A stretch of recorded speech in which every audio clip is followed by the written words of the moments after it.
Stock மார்க்கெட்டில் 95% மேலே மக்கள் லாஸ் பண்ணுறாங்க. அதுக்கு என்ன காரணம்னா, இதுவும் ரொம்ப ஒரு முக்கியமான ஒரு காரணம். அது என்னென்னு பார்க்கலாம் வாங்க. இது மாதிரியான நிறைய விஷயங்கள் நீங்கள் தெரிஞ்சுக்கணுன்னா தொடர்ந்து எங்களை ஃபாலோ பண்ணுங்கள். ஸ்டாக் மார்க்கெட்டில் 95% மேலே லாஸ் பண்ணுறதுக்கான ரொம்ப ஒரு முக்கியமான ஒரு காரணம், அதாவது தமிழில் ஒரு பழமொழி சொல்லுவாங்க, ஆரம்பிக்க தெரிந்தவனுக்கு முடிக்கவும் தெரிந்திருக்க வேண்டும் சொல்லுவாங்க. அது மாதிரி இந்த ஸ்டாக் மார்க்கெட்டில் எங்கே வாங்கணும் அப்படின்னு தெரிஞ்சிடும், ஆரம்பிச்சிருவாங்க. ஆனால் அது எங்கே போய் முடிக்கணும்னு தெரியாது. வாங்கிட்டு ப்ராஃபிட் போயிட்டே இருக்குது, அது எந்த இடத்துல போய் முடிக்கணும்னு தெரியாது. நல்லா ப்ராஃபிட் போயிட்டுருக்கும், மறுபடியும் திரும்ப கீழே வந்துடும். சரி திரும்பவும் நிறைய போட்டுன்னு சொல்லி வெயிட் பண்ணிகிட்டே இருப்பாங்க, முடிக்க தெரில. அது என்ன ஆகிடும்னா ஒரு ஸ்டேஜில் திரும்ப லாஸில் போகும்.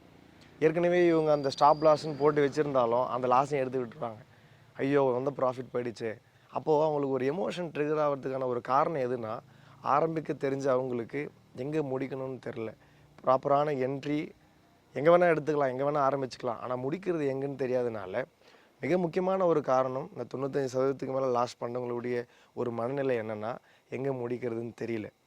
எக்ஸாக்டாக எங்கே ஆரம்பிக்கணும், எங்கே முடிக்கணும், இது மாதிரியான நிறைய விஷயங்கள் தெரிஞ்சுக்கணுன்னா, இந்த பிஸ்னஸில் பயம் இல்லாமல் தைரியமாக பண்ணணுன்னா, லாங் டேர்முக்கு கன்சிஸ்டண்ட்டாக நீங்கள் ப்ராஃபிட் பண்ணணுன்னா, எல்லாத்துக்குமான சேர்த்து நாங்கள் ட்ரைனிங் ப்ரோக்ராம்ஸ் நிறைய கண்டக்ட் பண்ணிகிட்ருக்குறோம்.